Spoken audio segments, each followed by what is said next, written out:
We look now at best practices for hiring and promotion in the business setting. These best practices promote a diverse workforce without any of the potential drawbacks that come from traditional affirmative action programs. We will look at best practices in three areas: recruitment, hiring and promotion, and a work environment that encourages diversity and productivity. Best practices in recruitment include, first of all, not advertising positions merely by word of mouth. The problem with advertising positions by word of mouth is that people tend to share information about positions with others who are like themselves. This means that current inequities in the workforce tend to be perpetuated. Likewise, we should recruit in forms of media that are seen by all kinds of people from different racial, ethnic, religious, and gender backgrounds. In fact, if we target recruitment to underrepresented groups, we'll find that in the long run, we'll have a more diverse workforce.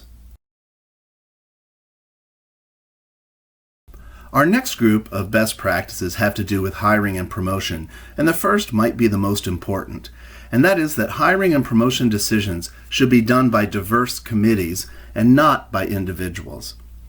Probably the most prevalent form of discrimination these days is not intentional discrimination, but non-intentional discrimination that comes about from unconscious stereotypes. When individuals, such as store managers, do all the hiring and promotion, their own biases can come to be reflected in their decisions. The very best way to promote diversity in the workforce is to have a committee do hiring and promotion, or a number of committees do hiring and promotion, and making sure that those committees are actually diverse. This will tend to counteract our tendency to hire people with whom we're more comfortable, which often means people of our own gender, our own race, or in other ways, someone who's comfortable for us in terms of background. The second criterion in this list is that there should be public, weighted, and written criteria for positions. In other words, we shouldn't have unspoken criteria for making our decisions.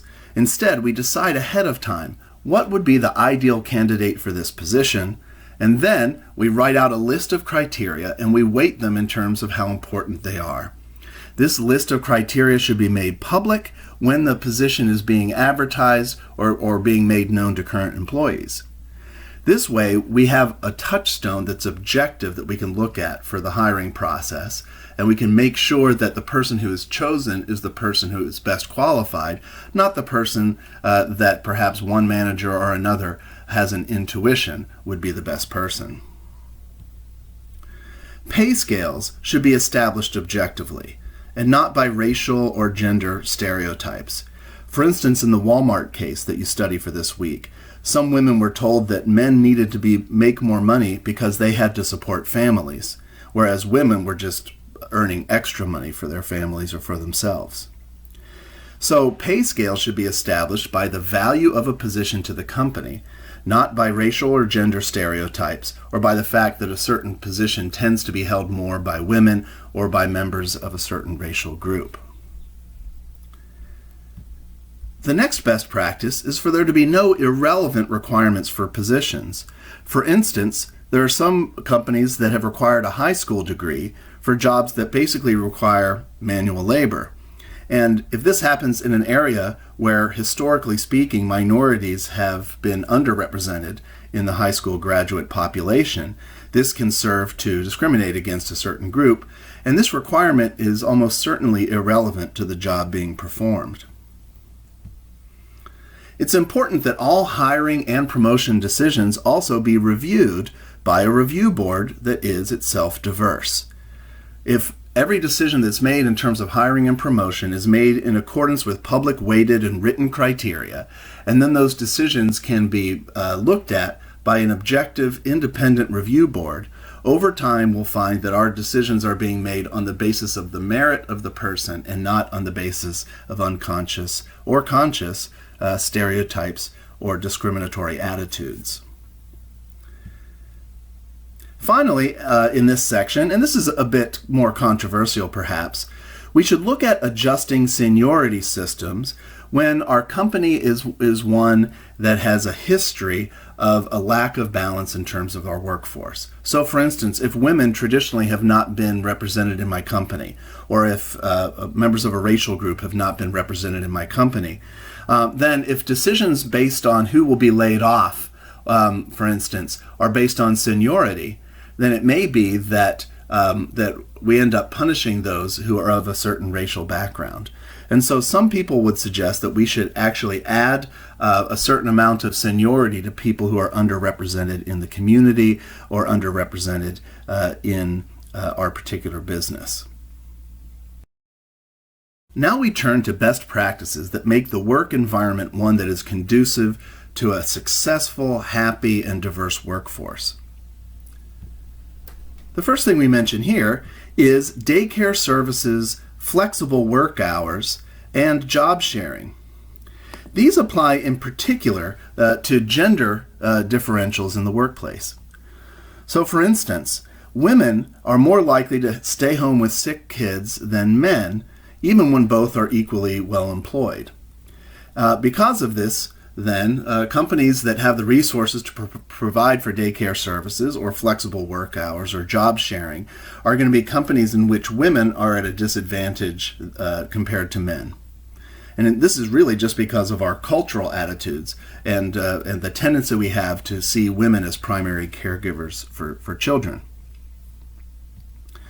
We also need to make sure that our companies have fair policies with regards to relocation. In the case of Walmart, the practice at most places in the company was that regional managers would have to be willing to relocate. There were exceptions to be made in this case, but often female candidates were not made aware of them. It's more difficult, generally speaking, for female candidates to relocate because of our cultural connection between women and caregiving. And so it's important for us to examine our policies on relocation for certain kinds of positions. Another thing that's essential in providing a healthy work environment is ongoing diversity training. And there's many things that can be addressed in diversity training. One thing that's very important to look at is the influence of unconscious stereotypes. And we've seen these in the ABC study, where women candidates are pushed in certain directions in terms of perhaps answering phones, being administrative assistants, and those are obviously can be very rewarding positions. But in some work environments, those are the only positions that are systematically made available to women. So ongoing diversity training can help us identify some of these unconscious biases and stereotypes that might be at work in our particular workplace. Another thing is to make clear private means available for reporting harassment of any sort.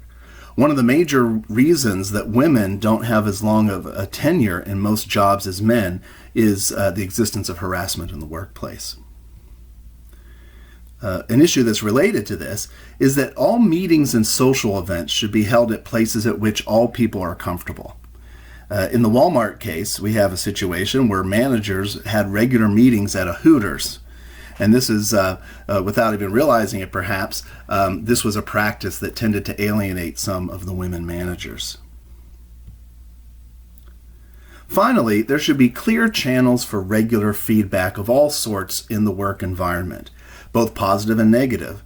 If employees feel as though they are citizens of a polis, that they really matter, and that anytime they see something that's even a little bit disturbing, it's something they might want to mention to management, you will end up having a healthy dialogue that will change the culture step by step over time.